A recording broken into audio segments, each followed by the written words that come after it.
제주도의 5월은 싱그러운 실록과 따뜻한 바람이 온 섬을 감싸고 있었습니다. 결혼한 지 사흘 된 이수진은 남편 박민수와 함께 꿈에 그리던 신혼여행을 만끽하고 있었습니다. 25세 수진에게 이 모든 것은 동화 같은 현실이었습니다. 평범한 회사원인 그녀가 어떻게 이렇게 완벽한 남자와 결혼할 수 있었는지 지금도 믿기지 않았습니다. 박민수는 30살의 젊은 사업가로 작지만 탄탄한 IT 회사를 운영하고 있었습니다. 키가 크고 단정한 외모에 따뜻한 미소를 가진 그는 수진이 지금까지 만났던 남자들과는 달랐습니다. 첫 만남부터 신사적이었고 항상 수진을 배려하며 소중히 여겼습니다. 6개월간의 열애 끝에 그들은 결혼에 골인했고 모든 사람들이 그들의 사랑을 축복했습니다. 신혼여행 둘째 날 아침 호텔 창문으로 쏟아지는 황금빛 햇살이 침실을 따뜻하게 물들였습니다. 수진은 옆에서 평온하게 잠들어 있는 민수의 얼굴을 바라보며 행복한 미소를 지었습니다. 그의 규칙적인 숨소리와 따뜻한 체온이 그녀에게 안정감을 주었습니다. 이런 평화로운 아침이 앞으로도 수십 년간 계속될 것이라고 그때의 수진은 조금도 의심하지 않았습니다. 여보, 일어나세요. 오늘은 한라산에 가기로 했잖아요. 수진이 부드럽게 민수를 깨웠지만 그는 여전히 깊은 잠에 빠져 있었습니다. 어제 늦게까지 호텔 라운지에서 와인을 마시며 미래에 대한 이야기를 나눈 탓이었습니다. 민수는 수진에게 자신의 사업을 더 키워서 그녀에게 최고의 삶을 선사하겠다고 약속했습니다. 그의 눈빛에는 확신과 사랑이 가득했고 수진은 그 순간이 영원히 계속되기를 바랐습니다. 수진은 조용히 침대에서 일어나 샤워를 하고 예쁜 원피스를 입었습니다. 거울 속에 자신을 보며 그녀는 정말로 행복한 신부의 모습을 확인할 수 있었습니다. 뽀얀 피부는 사랑의 기운으로 더욱 빛났고 눈에는 희망찬 미래에 대한 기대가 반짝였습니다. 하지만 그녀는 아직 몰랐습니다. 이것이 남편과 함께하는 마지막 아침이 될 것이라는 사실을. 민수가 깨어났을 때는 이미 오전 10시가 넘어 있었습니다. 그는 부스스한 머리를 긁으며 일어나 수진에게 미안하다는 표정을 지었습니다. 하지만 수진은 신혼여행에서는 모든 것이 여유롭고 자유로워야 한다며 웃어넘겼습니다. 그들은 호텔 레스토랑에서 브런치를 먹으며 하루 일정을 다시 계획했습니다. 한라산은 내일로 미루고 오늘은 해안도로를 드라이브하면서 예쁜 카페들을 둘러보는 게 어때요? 민수의 제안에 수진은 기꺼이 동의했습니다. 어차피 신혼여행은 어디를 가느냐보다 누구와 함께 하느냐가 중요했으니까요. 그들은 렌트카에 올라 제주도의 아름다운 해안선을 따라 드라이브를 시작했습니다. 에메랄드빛 바다와 푸른 하늘, 그리고 시원한 바닷바람이 창문을 통해 들어오는 완벽한 날씨였습니다. 오후 3시경, 그들은 성산 일출봉 근처의 작은 카페에 도착했습니다. 바다가 내려다 보이는 테라스에서 아이스 커피를 마시며 여유로운 시간을 보냈습니다. 민수는 수진의 손을 잡으며 행복하다고 속삭였고 수진의 얼굴에는 세상에서 가장 아름다운 미소가 피어났습니다. 주변의 다른 커플들도 그들의 행복한 모습을 보며 미소 지었고 카페 전체가 따뜻한 사랑의 기운으로 가득했습니다. 잠깐 화장실 좀 다녀올게요. 금방 올 테니까 여기서 기다려요. 민수가 자리에서 일어서며 수진의 이마에 가볍게 키스했습니다. 수진은 고개를 끄덕이며 그를 보냈습니다. 그녀는 테라스에 혼자 앉아 바다를 바라보며 행복한 상상에 빠져 있었습니다. 아이들이 생기면 여기에 다시 와서 가족 여행을 해야겠다는 생각, 민수와 함께 나이가 들어서도 이런 여행을 계속할 것이라는 기대감이 그녀의 마음을 채웠습니다. 10분이 지나고 20분이 지났지만 민수는 돌아오지 않았습니다. 처음에는 배탈이라도 났나 싶어 걱정했지만 30분이 넘어가자 수진은 불안해지기 시작했습니다. 카페 직원에게 남자 화장실을 확인해달라고 부탁했지만 아무도 없다는 대답만 돌아왔습니다. 수진의 가슴은 점점 빠르게 뛰기 시작했고 손바닥에는 차가운 땀이 맺혔습니다. 카페 주변을 샅샅이 찾아봤지만 민수의 모습은 어디에서도 찾을 수 없었습니다. 수진은 떨리는 손으로 민수의 휴대폰에 전화를 걸었지만 전화기 너머로는 차가운 기계음만이 들려왔습니다. 현재 전화를 받을 수 없습니다. 나중에 다시. 그 음성이 수진의 귀에는 마치 운명의 선고처럼 들렸습니다. 해가 서쪽 하늘로 기울어가고 카페에는 석양의 붉은 빛이 스며들었지만 수지는 여전히 그 자리에서 민수를 기다리고 있었습니다. 카페 직원들이 걱정스러운 표정으로 그녀를 바라봤고 다른 손님들도 수군거리며 상황을 지켜봤습니다. 수진의 얼굴은 창백해졌고 그녀의 눈에는 공포와 절망이 서서히 번져가고 있었습니다.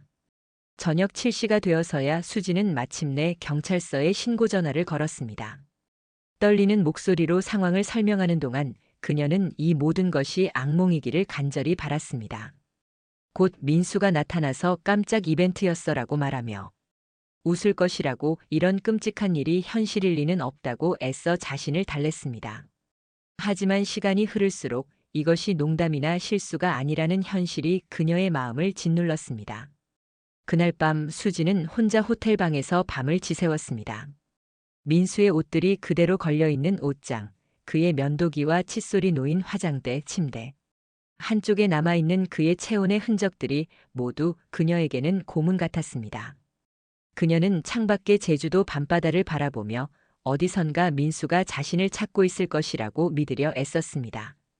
하지만 마음 한구석에서는 이미 최악의 상황을 예감하고 있었습니다. 제주도 서귀포 경찰서의 형광등 불빛은 차갑고 무정했습니다. 수지는 딱딱한 플라스틱 의자에 앉아 사건 담당 형사의 질문에 답하고 있었습니다. 그녀의 목소리는 밤새 울어서 쉬어 있었고 눈은 충혈되어 빨갛게 달아올라 있었습니다. 신혼여행 셋째 날 수진의 인생에서 가장 어두운 아침이 밝아오고 있었습니다. 박민수 씨와의 결혼 생활에 특별한 문제는 없었나요? 금전적인 문제나 다른 여자 문제 같은 것 말입니다. 담당 형사 강철민의 질문에 수지는 격하게 고개를 저었습니다. 그런 의심을 받는 것 자체가 그녀에게는 모독처럼 느껴졌습니다. 민수는 완벽한 남편이었고 그들의 결혼은 모든 사람이 부러워하는 이상적인 결합이었습니다. 그런데 지금 이 형사는 마치 민수가 의도적으로 사라진 것처럼 추궁하고 있었습니다. 아니에요. 우리는 정말 행복했어요. 민수는 절대 그런 사람이 아니에요. 뭔가 사고가 있었을 거예요. 납치나 강도 아니면 기억을 잃었거나. 수진의 목소리는 점점 높아졌고 마지막에는 거의 절규에 가까웠습니다. 강 형사는 동정적인 표정을 지으며 그녀를 진정시키려 했지만 수진의 절망은 쉽게 가라앉지 않았습니다. 그녀는 하루 종일 온갖 가능성을 생각하며 스스로를 고문해왔습니다. 경찰은 즉시 수색 작업에 착수했습니다. 카페 주변은 물론 성산 일출봉 일대, 해안가, 심지어 바다까지 샅샅이 뒤졌습니다. 해양경찰의 배들이 바다를 누비며 수색했고 헬리콥터까지 동원되어 하늘에서 넓은 지역을 살폈습니다. 하지만 3일간의 대대적인 수색에도 불구하고 민수의 흔적은 전혀 발견되지 않았습니다.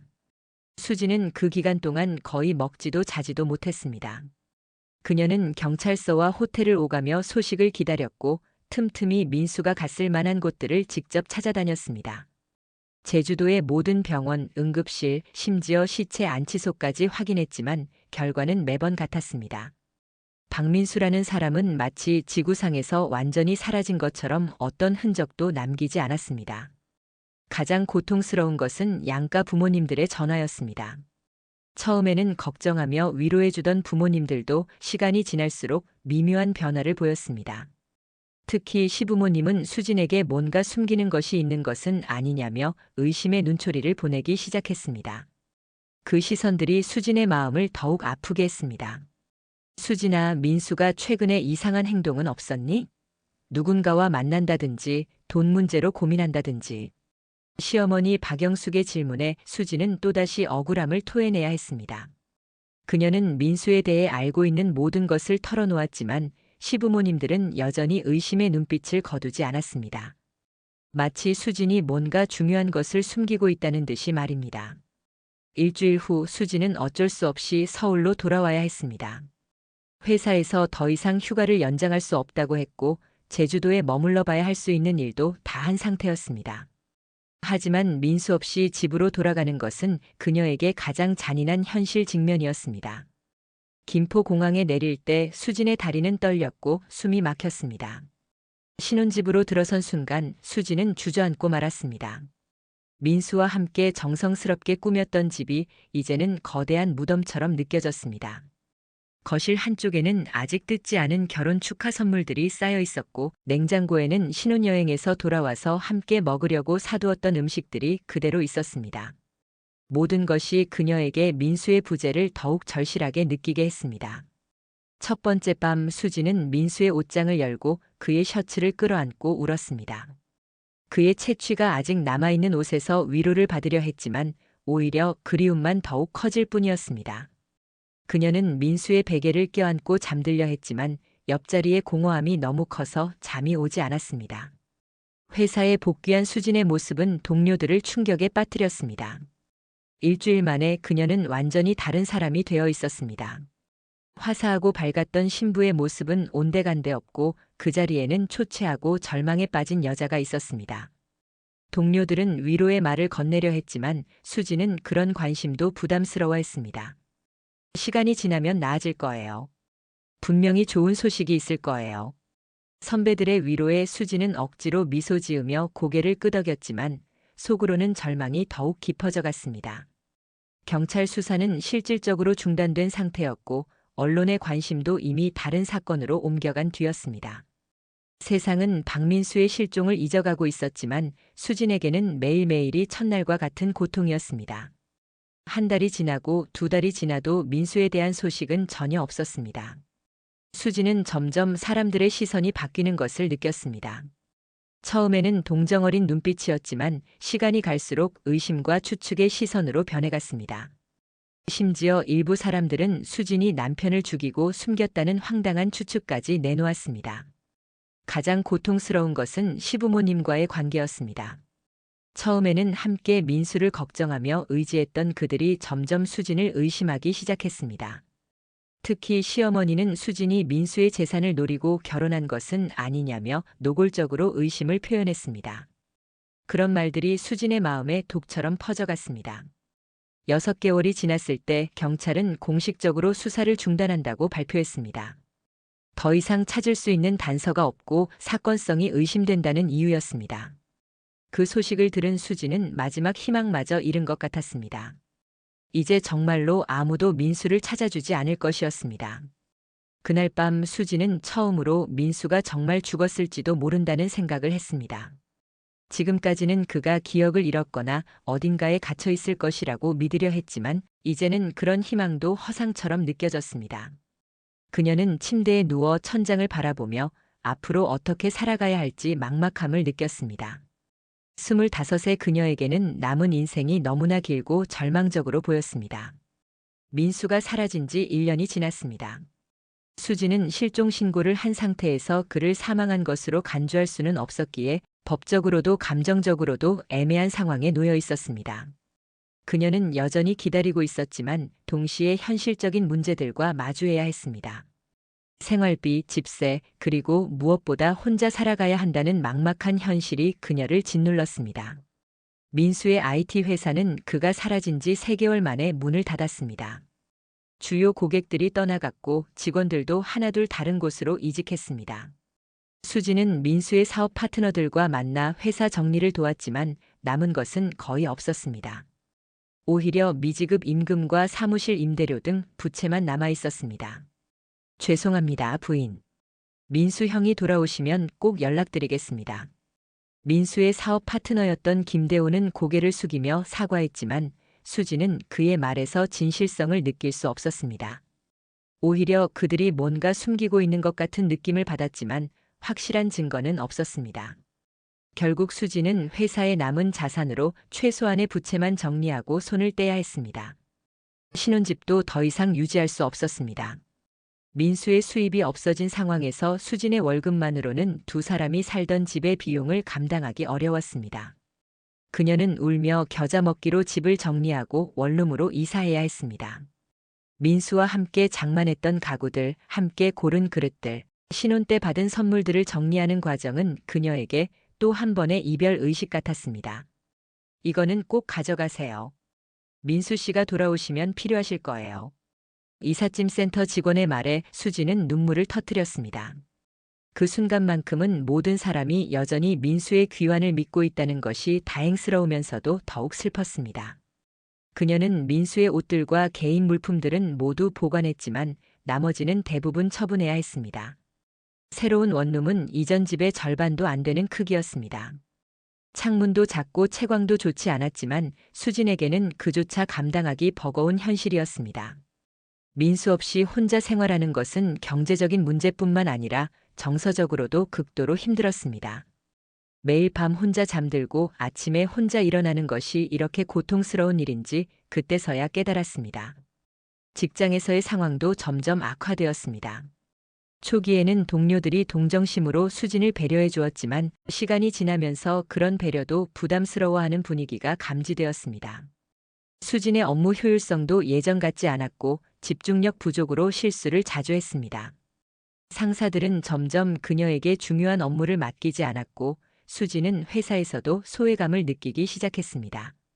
이수진 씨, 요즘 좀 힘들어 보이는데 괜찮습니까? 상담이라도 받아보시는 게 어떨까요? 직속 상사 이 과장의 말에는 걱정보다는 부담스러워하는 기색이 더 짙었습니다. 수진은 그 말의 진짜 의미를 알 수 있었습니다. 회사 입장에서는 업무에 집중하지 못하는 직원이 계속 있는 것이 부담스러웠던 것입니다. 하지만 수진에게는 이 일자리라도 잃을 수 없었습니다. 시부모님과의 관계는 더욱 악화되었습니다. 민수가 사라진 지 1년이 넘도록 아무런 소식이 없자 그들은 점점 수진을 원망하기 시작했습니다. 특히 시어머니는 수진이 민수를 제대로 보살피지 못했기 때문에 이런 일이 생겼다며 노골적으로 비난했습니다. 우리 민수가 왜 사라졌는지 정말 모르겠어?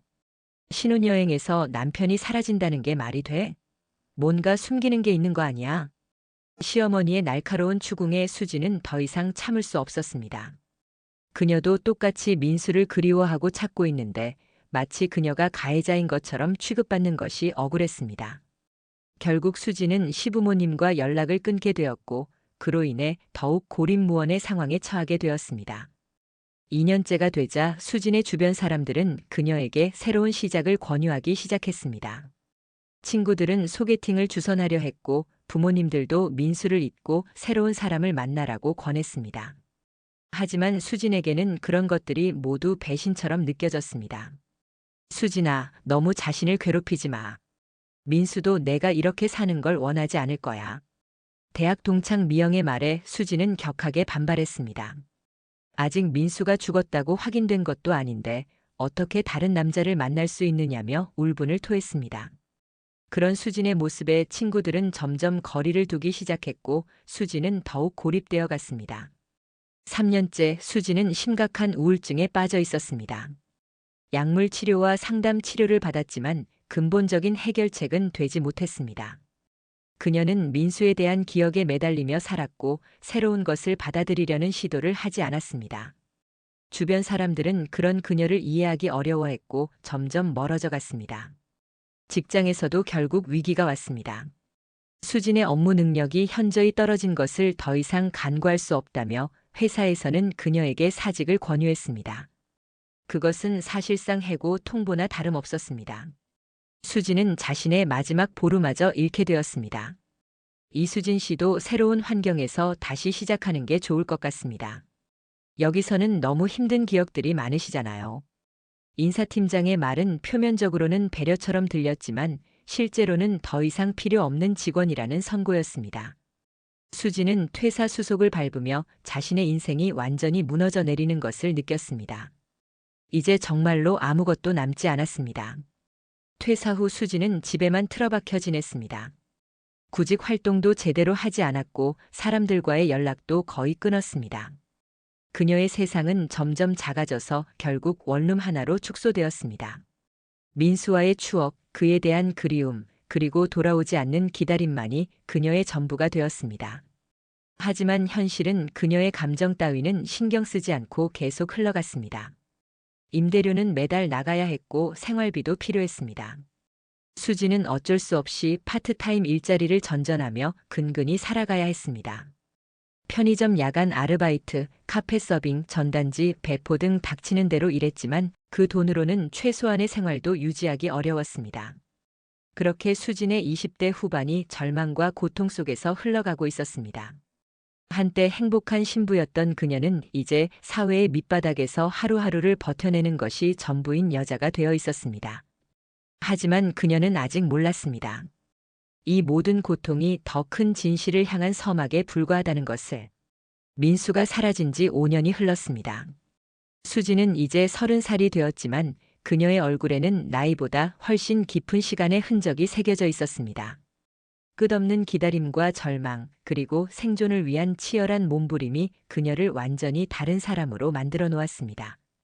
한때 밝고 순수했던 신부의 모습은 온데간데 없고 그 자리에는 현실의 무게에 짓눌린 여자가 있었습니다. 수진의 하루는 새벽 5시에 시작되었습니다. 그녀는 대형마트에서 새벽 진열 아르바이트를 했고 오후에는 음식점에서 서빙을 했습니다. 저녁에는 학원가에서 전단지를 나누어 주거나 콜센터에서 전화 상담을 하는 등 하루에 서너 개의 일을 병행해야 했습니다. 그렇게 해도 월세와 생활비를 감당하기 빠듯했습니다. 가장 힘든 것은 사람들의 시선이었습니다. 동네 사람들은 수진을 남편이 사라진 불쌍한 여자로 바라봤고 일터에서 만나는 사람들에게는 그녀의 과거를 설명하기도 벅찼습니다. 때로는 호기심 어린 질문을 받기도 했고 때로는 동정 어린 시선을 받기도 했습니다. 하지만 가장 견디기 어려운 것은 무관심이었습니다. 아, 그런 일이 있었구나. 그런데 이제는 새로운 사람 만날 생각 없어. 새로 시작한 카페 아르바이트에서 만난 동료의 말에 수지는 더 이상 설명할 기력도 없었습니다. 5년 동안 같은 질문을 수없이 받아왔고 그때마다 같은 대답을 반복해야 했습니다. 이제는 그저 애매하게 웃어넘기는 것이 전부였습니다. 수진의 원룸은 더욱 초라해졌습니다.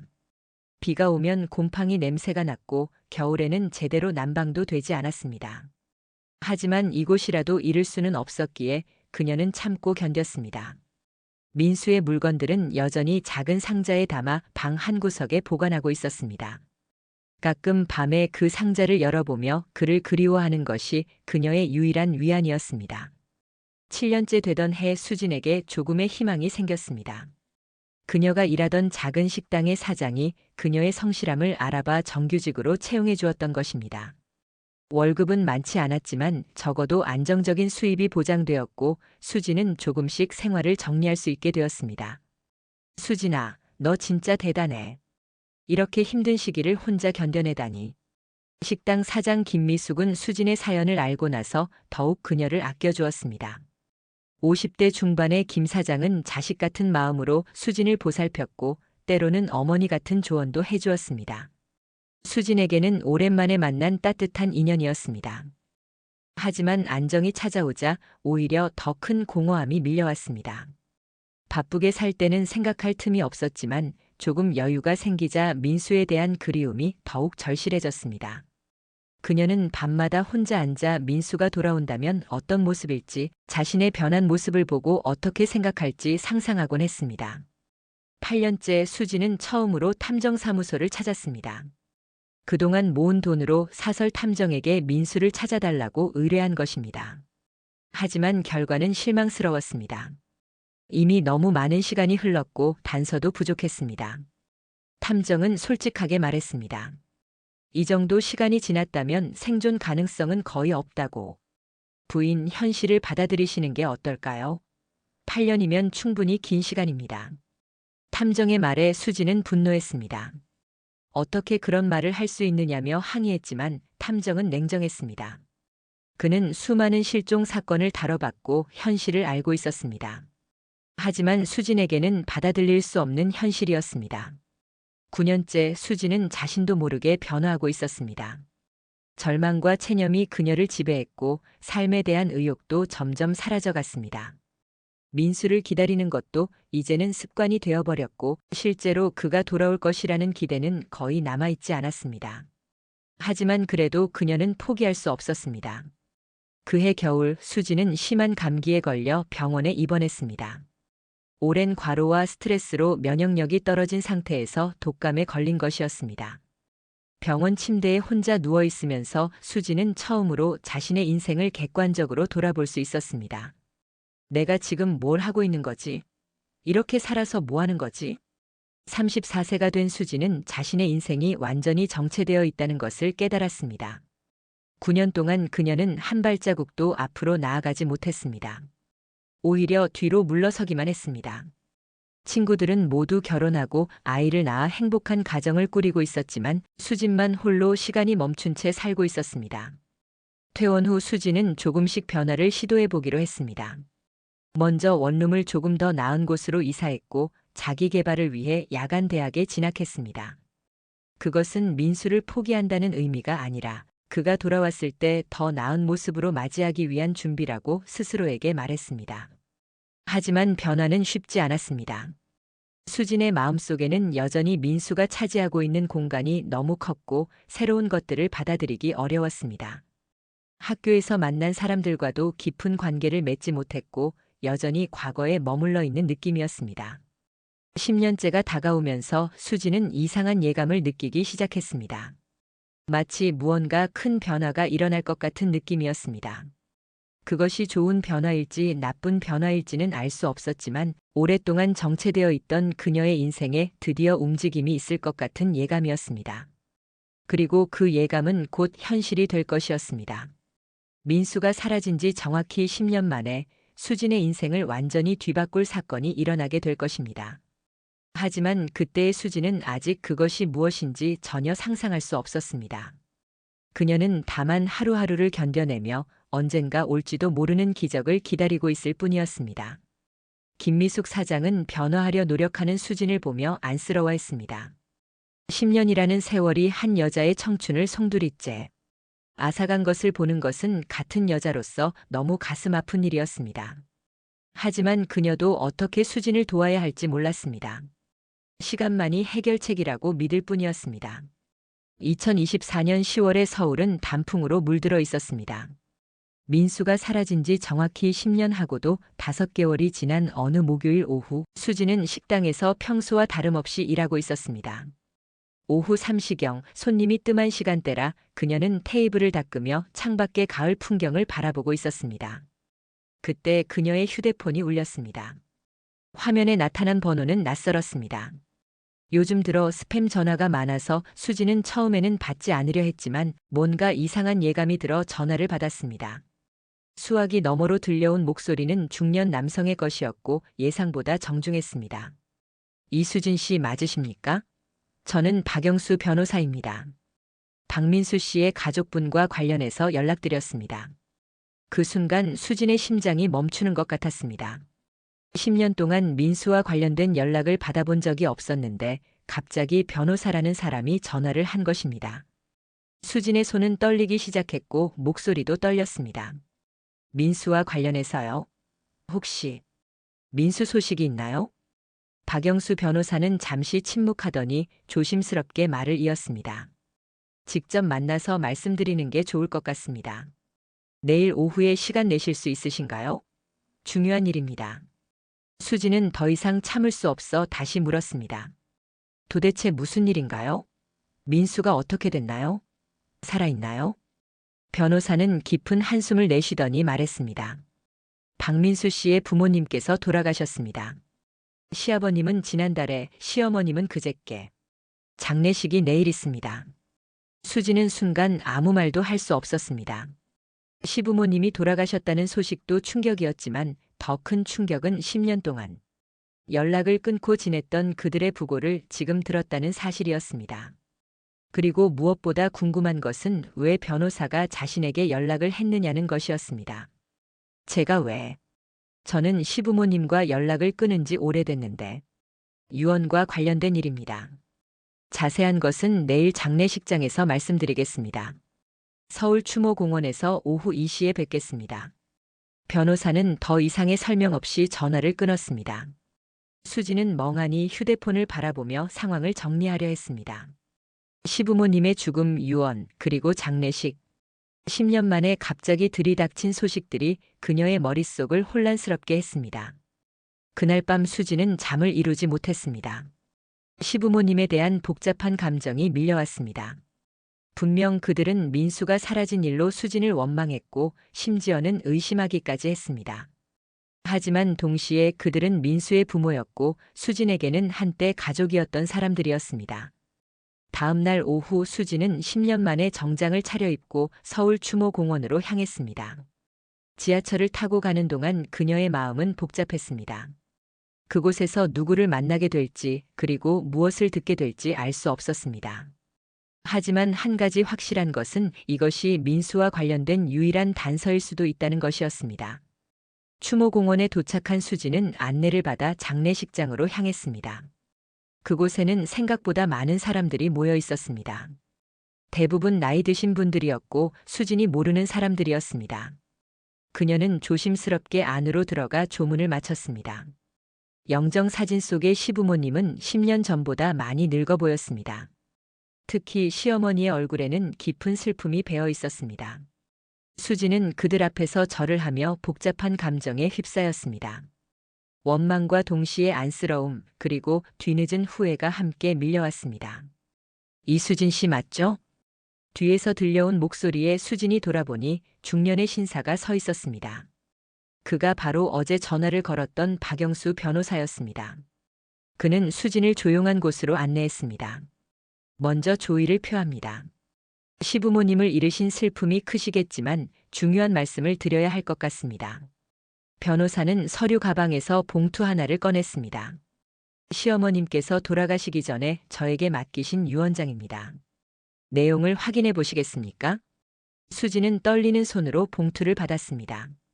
안에는 손으로 쓴 편지와 함께 법적 유언장이 들어 있었습니다. 편지부터 읽어본 수진의 눈에는 금세 눈물이 고였습니다. 수진아, 이 편지를 읽고 있다면 나는 이미 이 세상 사람이 아닐 거야. 10년 동안 너에게 못할 말을 많이 했구나. 민수가 사라진 게 내 탓이라고 뭔가 숨기고 있다고 의심했지. 하지만 시간이 지나면서 나도 깨달았어. 너도 우리와 똑같이 민수를 그리워하고 찾고 있다는 걸 말이야. 민수 아버지가 먼저 떠나고 나서 나는 혼자 남겨진 두려움에 더욱 너를 원망했어. 하지만 죽음을 앞두고 보니 그게 얼마나 잘못된 일이었는지 알겠구나.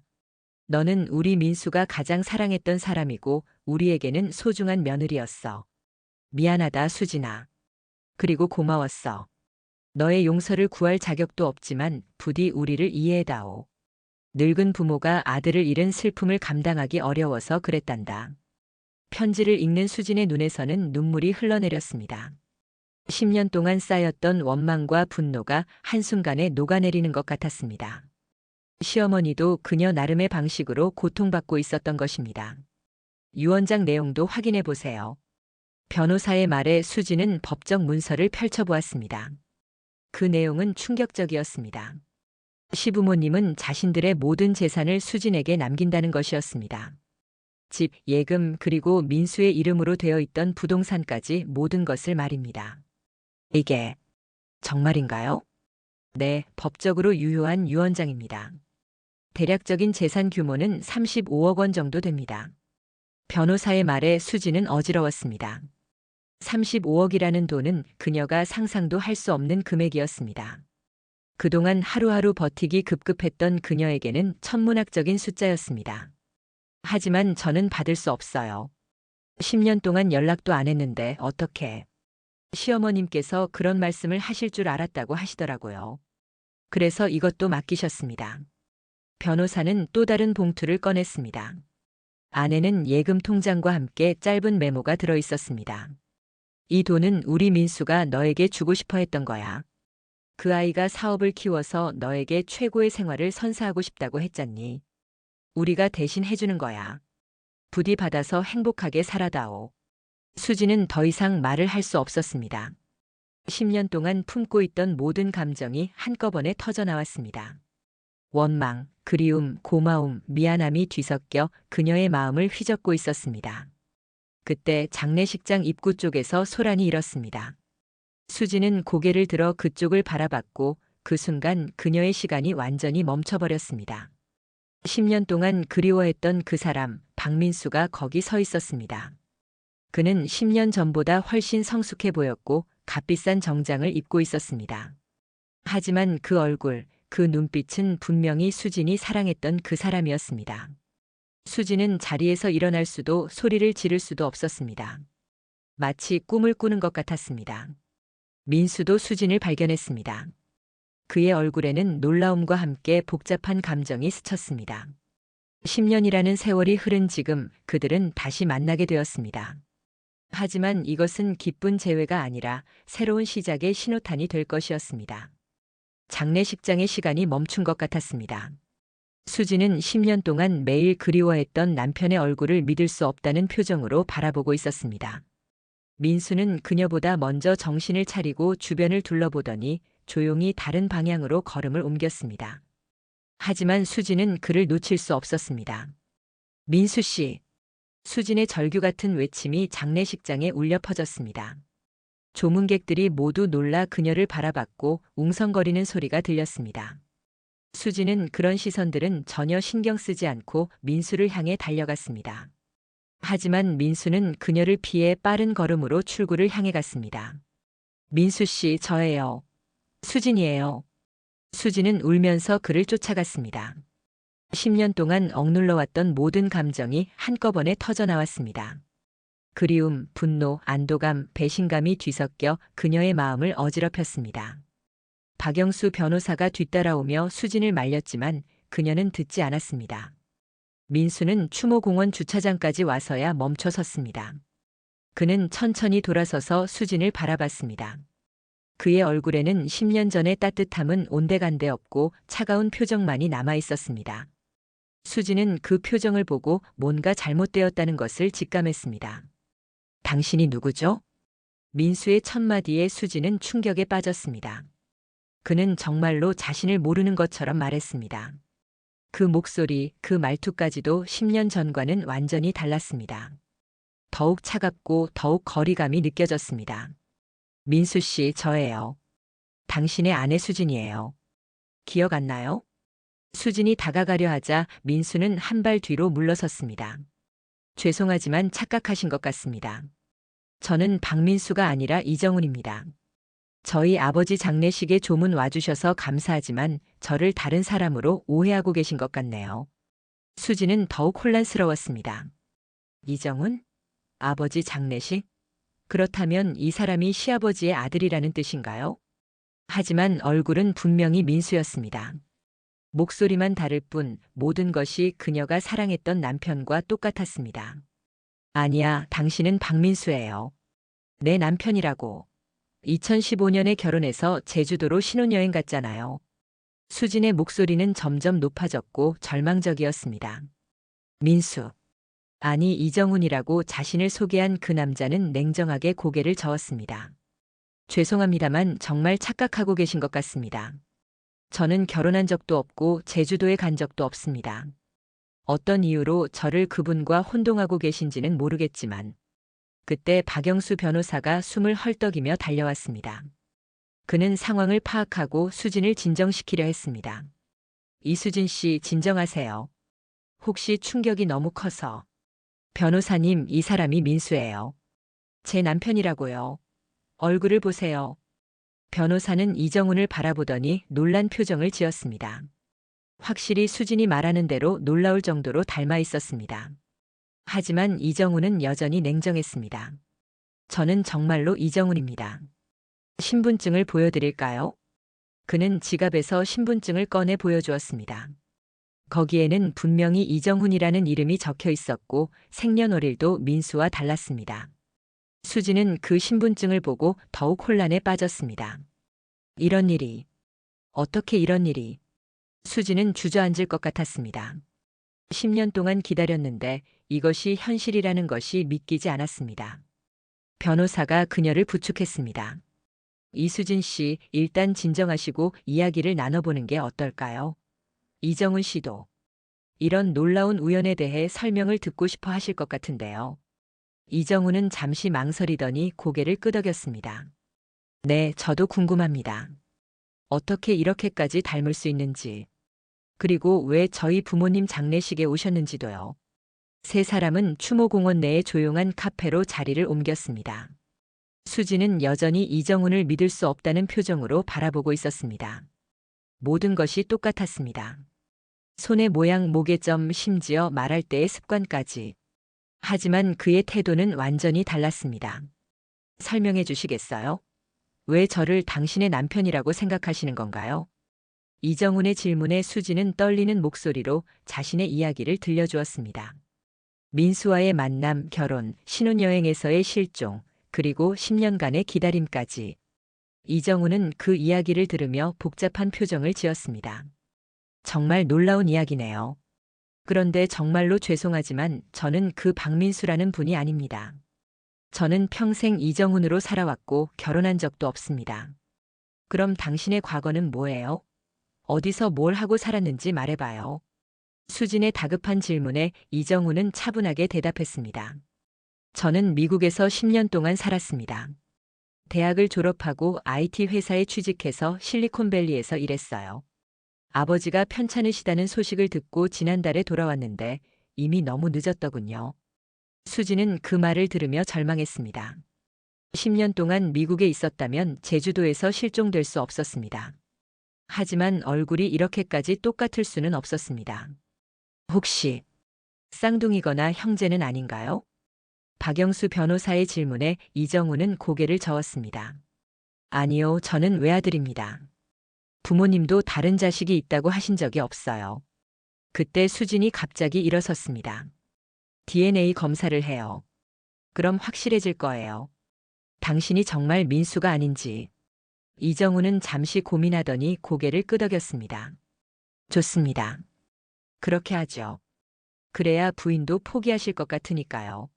하지만 수진의 마음속에는 이상한 확신이 자리 잡고 있었습니다. 아무리 남이라고 해도 이렇게까지 똑같을 수는 없었습니다. 분명히 뭔가 숨겨진 진실이 있을 것이었습니다. 그리고 그녀의 직감은 옳았습니다. 이정훈이라는 남자의 정체에는 상상할 수 없는 비밀이 숨겨져 있었습니다. DNA 검사 결과를 기다리는 동안 수지는 이정훈에 대해 더 알아보기로 했습니다. 그의 말이 사실인지 정말로 10년 동안 미국에 있었는지 확인해 보고 싶었습니다. 그리고 무엇보다 중요한 것은 왜 그가 시부모님의 아들이 되어 있는지였습니다. 시부모님에게 다른 아들이 있었다는 것은 수진에게도 충격이었습니다. 그동안 그런 이야기를 들어본 적이 없었습니다. 분명히 뭔가 숨겨진 가족사가 있을 것이었습니다. 하지만 수지는 아직 모르고 있었습니다. 이 만남이 단순한 우연이 아니라 거대한 음모의 일부였다는 것을. 그리고 그녀가 물려받은 35억의 유산과 민수의 실종 사이에는 끔찍한 진실이 숨겨져 있다는 것을 말입니다. DNA 검사 결과가 나오기까지는 일주일이 걸렸습니다. 그 기간 동안 수지는 이정훈에 대해 알아보려고 노력했습니다. 하지만 그의 신원에 대한 정보를 찾기는 쉽지 않았습니다. 공식적인 기록상으로는 그는 정말로 이정훈이었고 미국에서 10년간 거주했다는 기록도 있었습니다. 수지는 시부모님의 집을 찾아갔습니다. 유언에 따라 이제 그녀의 소유가 된 그 집에서 뭔가 단서를 찾을 수 있을 것이라고 생각했습니다. 오랜만에 들어선 집은 을씨년스럽고 쓸쓸했습니다. 먼지가 쌓인 가구들과 빛바랜 사진들이 세월의 흔적을 보여주고 있었습니다. 수지는 시부모님의 방을 조심스럽게 살펴보았습니다. 옷장 깊숙한 곳에서 낡은 상자를 발견했습니다. 그 안에는 오래된 사진들과 문서들이 들어 있었습니다. 대부분은 민수의 어린 시절 사진들이었지만 그 중에 이상한 사진 한 장이 있었습니다. 민수와 똑같이 생긴 아이가 2명 있는 사진이었습니다. 뒷면에는 민수, 정훈이 5살이라고 적혀 있었습니다. 수진의 심장이 뛰기 시작했습니다. 정훈이? 그렇다면 이정훈은 정말로 민수와 관련이 있는 사람이었던 것입니다. 더 찾아보니 출생신고서 같은 문서들도 나왔습니다. 그 중에는 충격적인 내용이 적혀 있었습니다. 박민수와 이정훈은 쌍둥이였지만 태어나자마자 입양으로 헤어졌다는 것이었습니다. 이정훈은 이시 성을 가진 가정에 입양되었고 민수는 친부모 곁에 남았던 것입니다. 이럴 수가. 수지는 손이 떨렸습니다. 그렇다면 이정훈은 민수의 쌍둥이 형제였던 것입니다. 왜 시부모님이 이런 사실을 숨겼는지, 그리고 왜 이제야 이정훈이 나타났는지 의문이었습니다. 더욱 중요한 것은 민수의 실종과 이 사실 사이에 어떤 연관이 있는지였습니다. 수지는 즉시 이정훈에게 연락했습니다.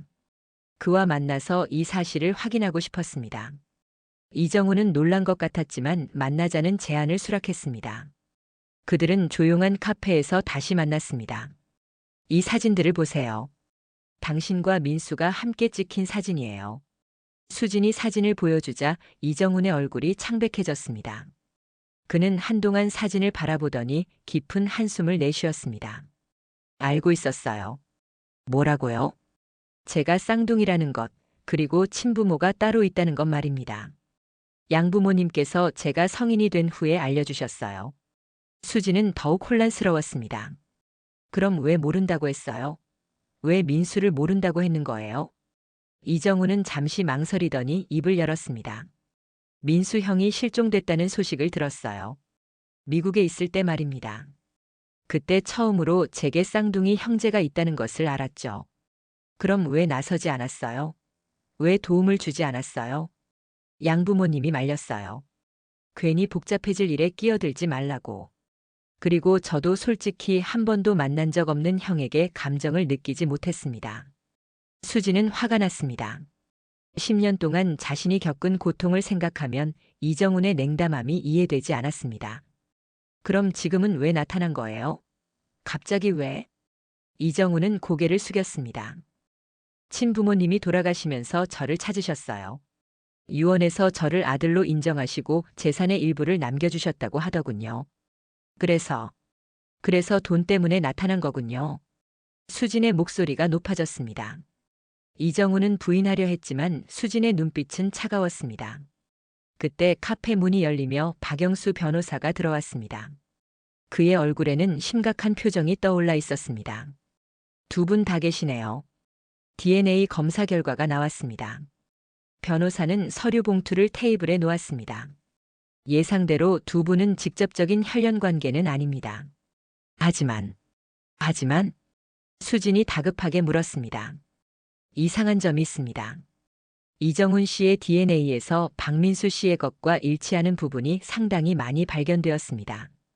일반적으로는 형제 수준의 일치율을 보이고 있어요. 수진과 이정훈은 서로를 바라봤습니다. 이제 의심의 여지가 없었습니다. 그들은 분명히 쌍둥이였던 것입니다. 그런데 더 이상한 것이 있습니다. 변호사가 다른 서류를 꺼냈습니다. 제가 추가로 조사해 본 결과 박민수 씨의 출생 기록에 조작된 흔적이 있습니다. 그리고 이정훈 씨의 입양 기록도 마찬가지입니다. 조작이라니요? 네, 누군가가 의도적으로 두 사람의 관계를 숨기려 했던 것 같습니다. 그리고 그 배후에는 변호사는 잠시 망설이더니 계속 말했습니다. 큰 권력이 개입되어 있는 것 같습니다. 이런 수준의 기록 조작은 개인이 할 수 있는 일이 아닙니다. 수지는 점점 상황이 심각해지는 것을 느꼈습니다. 단순한 가족사가 아니라 뭔가 거대한 음모가 숨어 있는 것 같았습니다. 그럼 민수의 실종도 그 가능성이 높습니다. 모든 것이 계획된 일일 수 있어요. 그때 이정훈이 갑자기 입을 열었습니다. 실은 제가 숨기고 있는 것이 있습니다. 수진과 변호사가 그를 바라봤습니다. 민수 형에 대해서 정말 아무것도 모르는 게 아닙니다. 제가 미국에서 받은 편지가 있어요. 누군가가 익명으로 보낸 건데. 이정훈은 지갑에서 접힌 편지를 꺼냈습니다. 이 편지에는 민수 형이 위험에 처해 있다고 적혀 있었어요. 그리고 제가 한국에 돌아오면 모든 것을 알려주겠다고. 수지는 그 편지를 받아 읽어보았습니다. 편지의 내용은 충격적이었습니다. 이정훈에게 당신의 쌍둥이 형제 박민수가 거대한 음모에 휘말려 실종되었습니다. 이것은 30년 전부터 계획된 일이며 당신도 그 계획의 일부입니다. 한국에 돌아오면 모든 진실을 알려드리겠습니다. 절대 혼자 행동하지 마세요. 편지에는 서명이 없었지만 마지막에 작은 도장이 찍혀 있었습니다. 수지는 그 도장을 본 순간 어디선가 본 것 같은 느낌이 들었습니다. 이 도장, 어디서 본 것 같아요. 박영수 변호사가 그 도장을 자세히 보더니 놀란 표정을 지었습니다. 이것은 태원그룹의 것입니다. 태원그룹? 네, 우리나라 10대 재벌 중 하나입니다. 그런데 왜 그들이 이런 편지를? 순간 모든 퍼즐 조각들이 맞아 떨어지기 시작했습니다. 거대한 재벌, 30년간의 계획, 쌍둥이의 운명. 수지는 자신이 상상했던 것보다 훨씬 큰 일에 휘말려 있다는 것을 깨달았습니다. 그리고 무엇보다 중요한 것은 민수가 여전히 살아있을 가능성이 높다는 것이었습니다. 하지만 그를 찾기 위해서는 30년간 숨겨진 진실과 맞서야 할 것 같았습니다. 태원그룹에 대한 조사는 생각보다 쉽지 않았습니다. 박영수 변호사는 자신의 인맥을 동원해서 정보를 수집하려 했지만 대부분의 사람들이 입을 다물었습니다. 태원그룹은 우리나라에서 손꼽히는 대기업 중 하나였고 그들의 비밀을 파헤치는 것은 위험한 일이었습니다. 수진과 이정우는 함께 행동하기로 했습니다. 처음에는 서로를 신뢰하지 못했지만 공동의 목표가 생기면서 협력하게 되었습니다. 그들은 먼저 태원그룹에 공개된 정보부터 조사하기 시작했습니다. 태원그룹의 창업주는 태민호라는 인물이었습니다. 1960년대에 작은 무역회사로 시작해서 거대한 기업 집단으로 성장시킨 입지전적인 인물이었습니다. 현재는 그의 아들 태진욱이 회장직을 맡고 있었고 손자 태연우가 후계자로 지목되어 있었습니다. 여기서 이상한 점을 발견했어요. 이정훈이 태원그룹의 가족 관계도를 보며 말했습니다. 태민호 회장에게는 아들이 3명 있었다고 되어 있는데 현재는 태진욱 회장만 활동하고 있어요. 나머지 2 아들은 어디 갔을까요? 박영수 변호사가 자료를 더 자세히 살펴보더니 충격적인 사실을 발견했습니다. 이것 좀 보세요.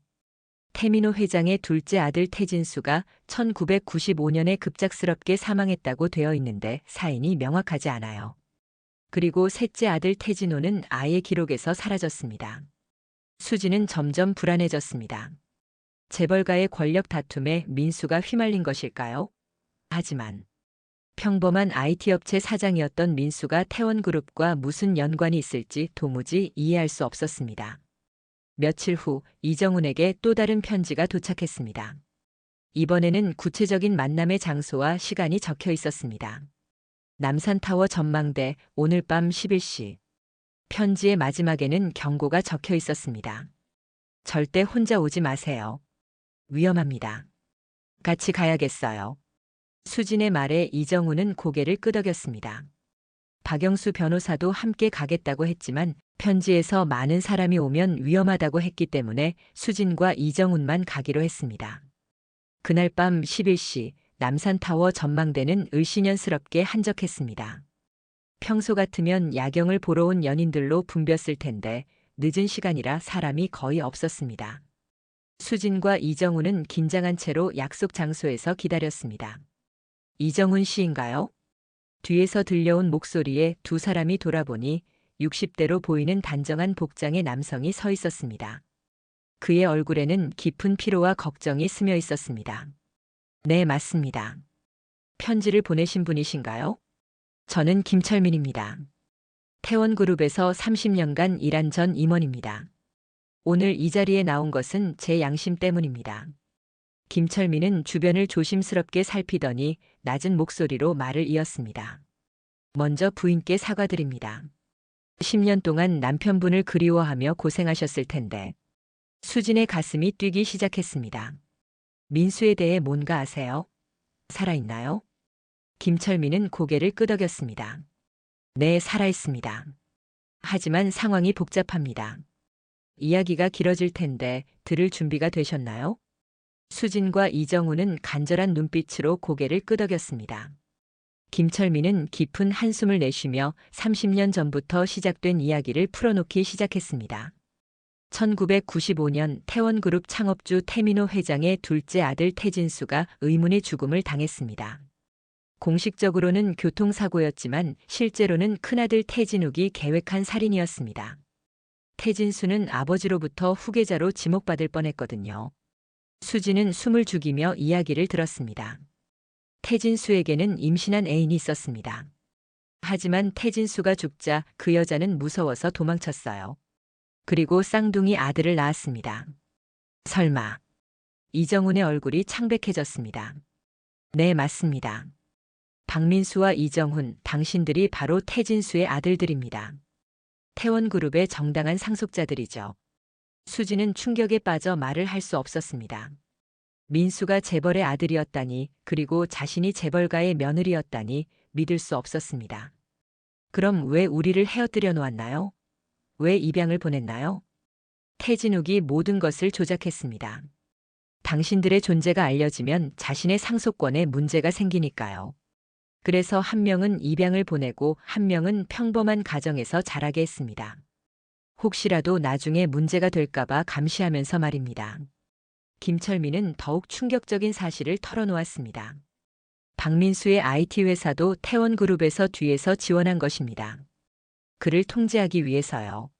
그런데 민수가 자신의 출생 비밀을 알아차리기 시작했습니다. 그래서 실종시킨 거군요. 수진의 목소리는 분노로 떨렸습니다. 네, 태진욱은 민수를 제거하려 했지만 제가 미리 알고 도왔습니다. 민수는 지금 안전한 곳에 숨어 있어요. 하지만 태진욱이 포기하지 않을 것 같아서 10년간 숨어 지낼 수밖에 없었습니다. 그럼 지금 민수를 만날 수 있나요? 아직은 위험합니다. 태진욱이 여전히 찾고 있거든요. 하지만 방법이 있습니다. 김철민은 서류 봉투를 꺼냈습니다. 이것은 태진수의 친자 확인서와 태민호 회장의 비밀 유언장입니다. 태민호 회장은 죽기 전에 진실을 알았고 모든 재산을 태진수의 후손들에게 남긴다는 유언을 남겼어요. 하지만 태진욱이 이것을 숨겨왔습니다. 이정훈이 서류를 받아 확인해 보니 태원그룹 전체 지분의 60%가 태진수의 후손들에게 상속된다고 되어 있었습니다. 그것은 상상할 수 없는 규모의 재산이었습니다. 이것만 공개하면 태진욱의 모든 범죄가 드러날 것입니다. 하지만 그 전에 당신들의 안전을 확보해야 해요.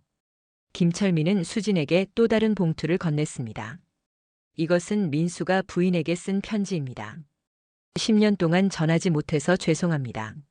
수진은 떨리는 손으로 편지를 받았습니다.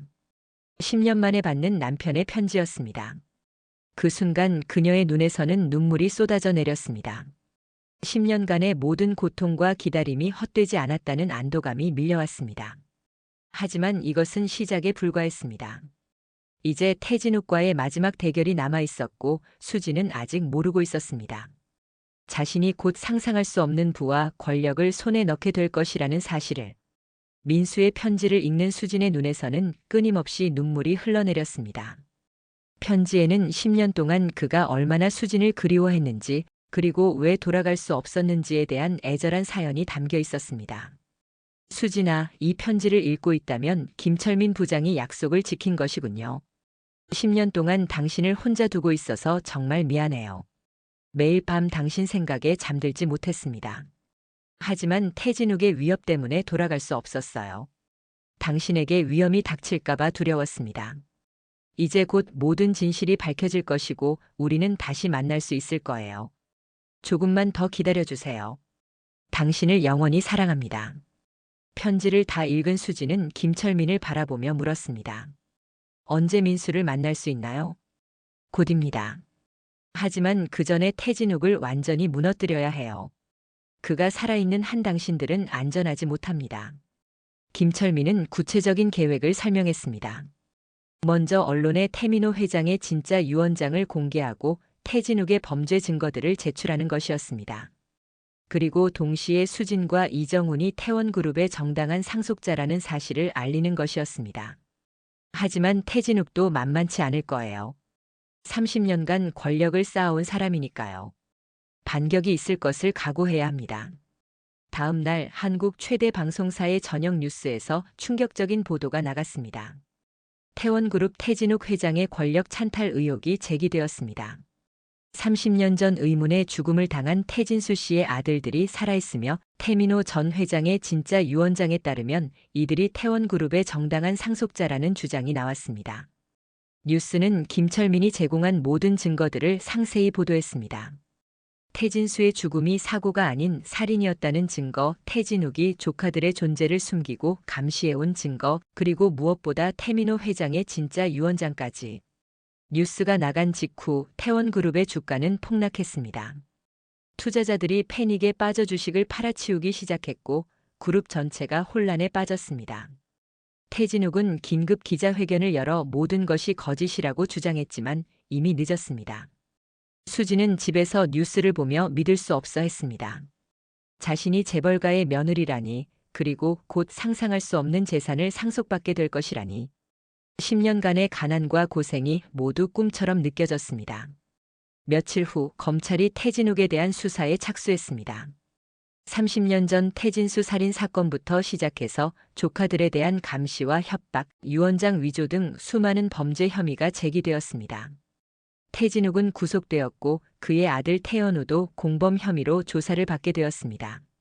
그리고 마침내 기다리던 순간이 왔습니다. 김철민이 수진에게 연락했습니다. 이제 민수를 만날 수 있다고. 어디에 있어요? 어디서 만날 수 있나요? 제주도입니다.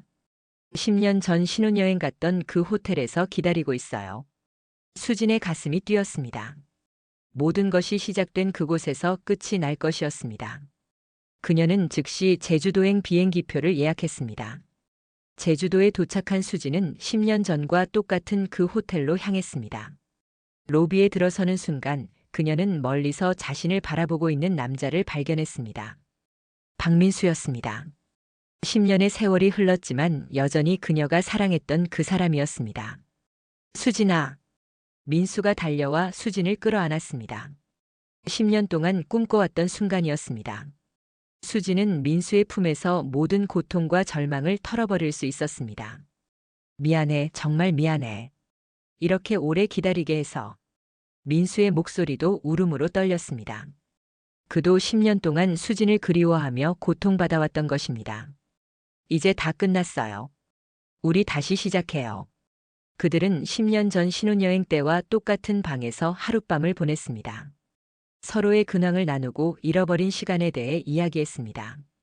민수는 수진이 10년 동안 겪은 고생을 들으며 더욱 미안해했고 수진은 그런 민수를 위로했습니다.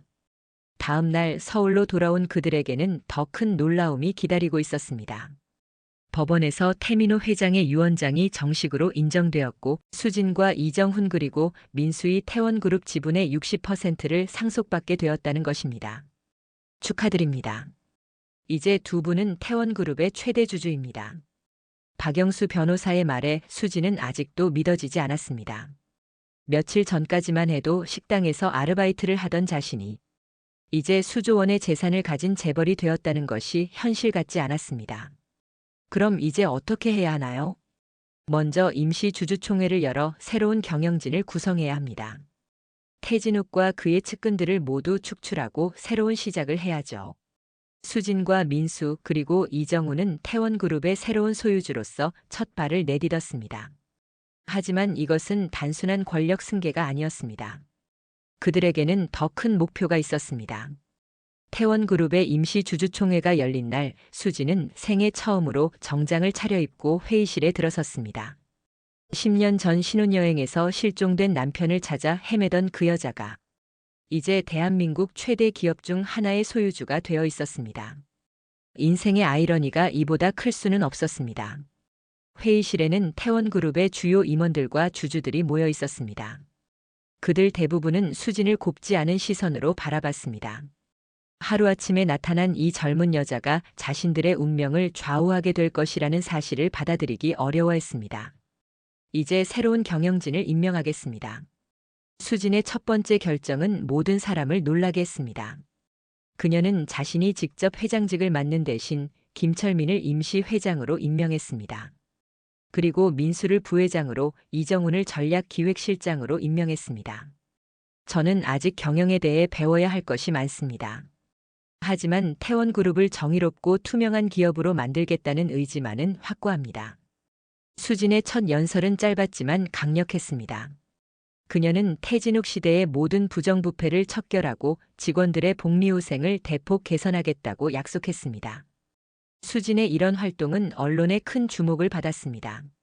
하루아침에 재벌이 된 여성이 보여주는 따뜻한 마음과 사회적 책임감이 많은 사람들의 감동을 불러일으켰습니다. 어느 날 수진은 옛날 자신이 일했던 그 작은 식당을 찾아갔습니다. 김미숙 사장은 수진을 보고 깜짝 놀랐습니다. 어머 수진아, 너 정말 대단해졌구나. 사장님 덕분입니다. 힘들 때 도와주셔서 정말 감사했어요. 수지는 김미숙 사장에게 새로운 식당을 차려주었고 그녀를 태원그룹의 급식사업 담당 이사로 임명했습니다. 자신을 도와준 사람들에 대한 보답을 잊지 않는 것이 수진의 철학이었습니다. 네. 오늘 이야기는 어떠셨나요?